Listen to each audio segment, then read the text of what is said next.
Hi, I'm Michael Matthews, and today I want to talk to you about letting your players change the world.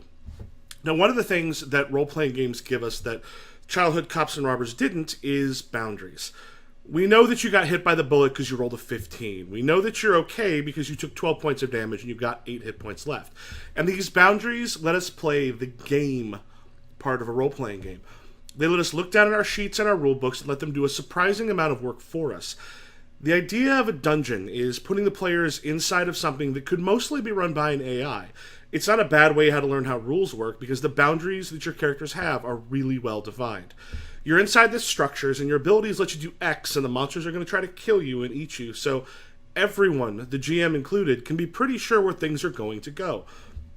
You might skip an encounter or wedge doors shut on a group of orcs or something unexpected, but you're not likely to organize the orcs into a union and help them get work parity with the Lich. But I would run that campaign in a heartbeat, because that would be cool. But even when the world itself is something messier, and if you get political, you often still have these powers above you. If you're the vampires doing politics in a city, you've got the prince. In another game, you've got the king or a city council or a corporation. Like, even if we don't realize it, these are ways of stopping the characters from making massive changes to the status quo. They keep the world static enough that the GM isn't having to create things out of whole cloth all of the time. Even the superhero genre, which should be the one where the characters make the most changes, is essentially about being violent cops. You're not changing the world so much as you're trying to stop supervillains, who are often kind of glorified robbers, from carrying out whatever their plans are. It's a hugely reactive genre most of the time. Like, a standard superhero game could very easily be prepped with a series of notes showing, well, here's what the villain does that they're going to respond to, so they'll probably have to show up here. They'll find out about this particular company that they're associated with, so they're going to go probably talk to the company. They're going to then have to respond to this. You could prep it kind of like a dungeon that they can't often backtrack in, and without too much extra thought, there's a pretty good chance you're going to hit most of what the characters are going to do during the session. And for me, I don't find that interesting. Now, my performance background very much influences how I run a game, and it has since I was part of my first troupe, which is from '94, so there's a lot of years on top of that. But improv welcomes changes in the status quo, especially how some of my troops have approached it. We can overthrow entire societies if we need to, and all we have to worry about is how it affects these characters. Because sometimes we raise the stakes in really small ways. Sometimes that raising the stakes is changing the entire world, and that's often a lot of fun. So I'm going to suggest that you give your powers to do something that a lot of games don't want them to do. Give them the power to honestly and truly change your world. Now, this is why it's good for the GM. It makes you grow. It's going to push you out of your comfort zone because you can't go in knowing what they're going to do. You're going to take some risks, and some of them are going to be awesome, and some of them are not going to hit.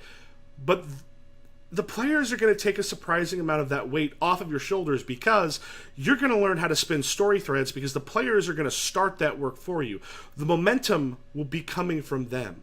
What they're going to want to do is going to push a lot of what happens. You're reacting to them, and their interests will help make the story happen. You can come up with the obstacles that get in their way or the consequences they have to deal with, but you are not creating the action. You're reacting to it. The players get to create it for you. You get to find out what happens when the training wheels come off and you're no longer able to rely on power levels, CR, or something coming down to a fight where the rules are going to do a lot of the work for you.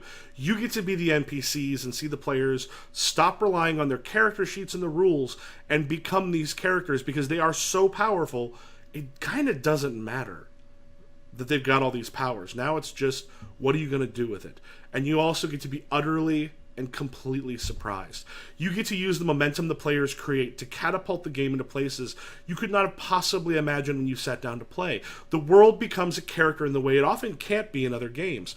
It's not just the background, and it's not just the cage keeping them in line. Now, the whole world has to react to what they're doing and become something it wasn't before. If you're a player, one of the great things about this is you get to explore what your character wants. you're going to want to be connected to the other characters, but there's times you're going to be doing your thing and they'll be doing theirs, and that's awesome. And that works, and it works really well. But you're not having to have a GM sort of guess or talk to you outside about what you want to do because you're making it happen in the moment. Now, I'm going to recommend 2 games in particular that have worked really well for me with this, and the first one is Wheeled. I love Wheeled. The problem with Wheeled is it's kind of hard to Google because you put Wheeled in RPG and you're going to get a lot of stuff about Dungeons & Dragons and dual wielding in particular.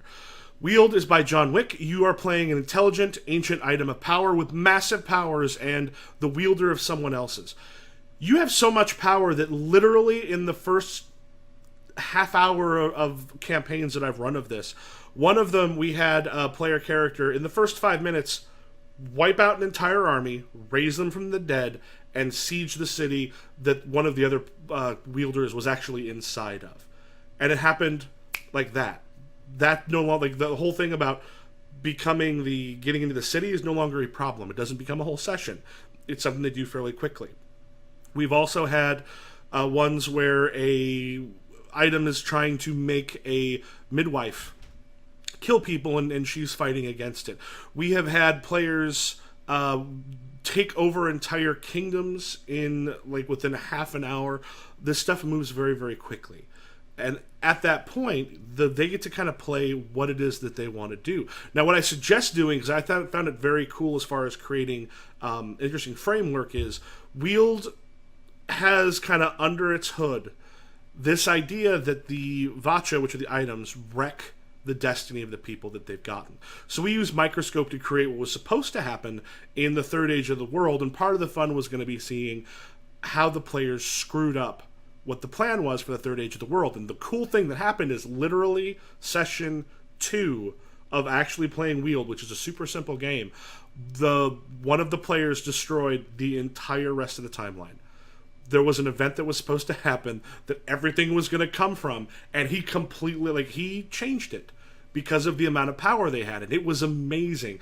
We were constantly going into the unknown. We even created another, here's how it would try to repair itself, and they were wrecking that. And because they got to spend some time going into the things that either their items or their wielders were trying to do, I got to react to their enthusiasm for the game.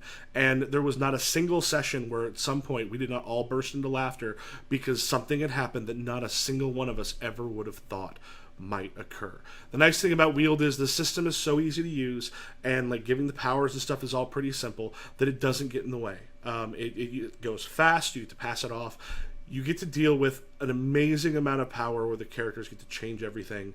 So there's a remarkable amount of freedom in role-playing when not a lot can necessarily stand up to you. And the occasional thing that does might kill your wielder, but that's no big deal. They're disposable. They're kind of supposed to die. So it's an interesting way of letting what the characters want and what their wielders want create the game. The other one is in a genre that I think is more constrained than it should be quite often, but that's because the actual source of the genre is the same. And that would be the old Marvel Superheroes game. And I'm recommending that one specifically for a couple reasons. One, it does power levels really well. It does massively different power levels. Stiltman is never going to be able to do a thing to Thor. Daredevil would be out of his league with the Thor villains, and it makes it very easy to make very powerful characters. But what I would tell you to ignore is the fact that you don't want to have other people sort of more powerful to come in to be this huge thing. So I'm going to be more specific on this one, because I have run a campaign before where the characters were each one of about 200 people who erupted and suddenly had superpowers. We played through part of their days and such and figured out who all the people who were important to them were, and then the next morning they erupted. So we had built this background, and then suddenly it's like, you have all this power, what do you do now that you have the power to change the world? We had 2 characters just kind of wanted to go on with their lives. and they were trying to live normally when they suddenly became kind of these uber celebrities. We had one that completely revolutionized technology in like the entire world. We had one that got super into politics, and another created essentially this underground city that was specifically for like the homeless, and he was trying to deal and keep them healthy and create a society of those who had been cast out.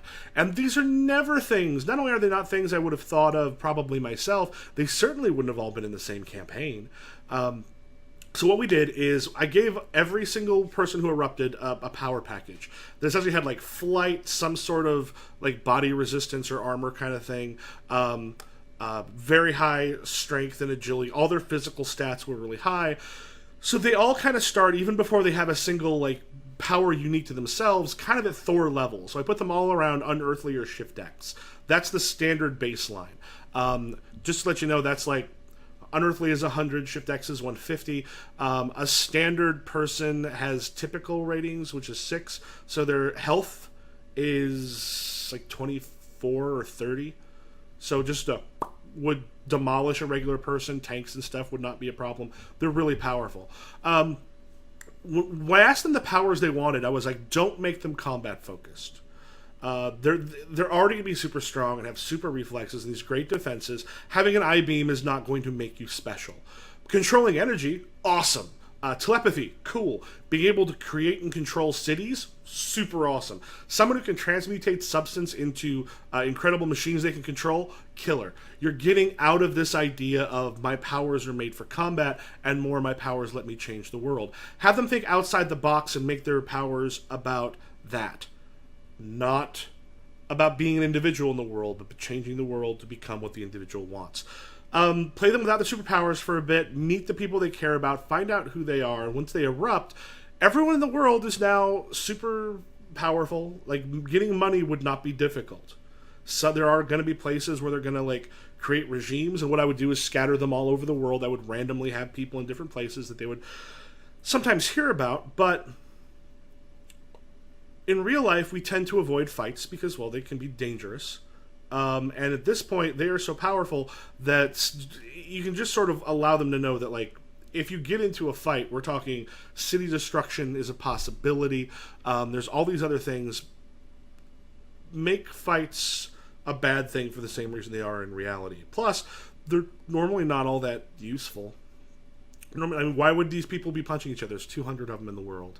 They've got all these amazing powers. They might come up against each other, but it should become this big, gigantic thing, not just, okay, we had a combat on Thursday, and next Thursday we beat up a couple robbers and stuff, and then we did our thing.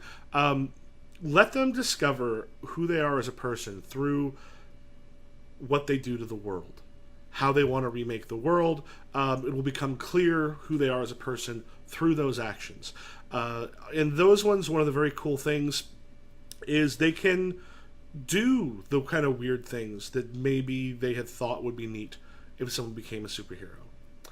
I highly recommend doing this because that kind of freedom from both the players and the GM can be super exhilarating and actually grow all of you in how you approach playing characters, because you're no longer creating something that can beat character X. I want someone who could beat up Thor. I want a character strong enough to flip the map in a Champions game. And someone else goes, I want to make a character strong enough to dodge it. What if your character is the quintessence of speed?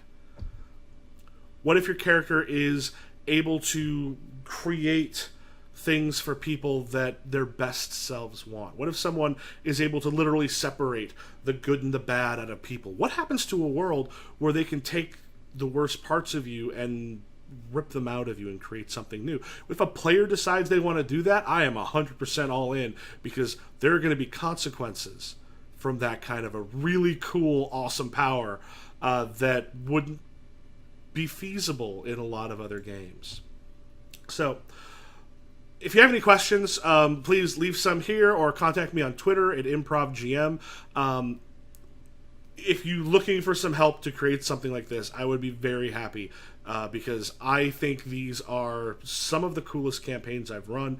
They're constantly surprising, and I think they help people grow out of this mindset that's often helped created by the modules we start with, where you want to have more boundaries than I think you need. Children play, and children play and will go on forever. They're not going to stop, particularly if you tell them you need to wrap it up. You're at least in your fourth or fifth act. We're getting close to an end. As adults, we lose that freedom sometimes. But you can have the freedom, and you can do it without having to go on for as long as a child does. Because if a child's ever tried to tell you a story they're making up, you know it never ends. We've got the adult ability to wrap things up, to bring various story threads together, but we need to get back to that sort of child's ability to not constrain our imagination as much as we tend to as adults. So, if you like it, go ahead and hit subscribe or share. Thank you much, and hope you all have a really good day.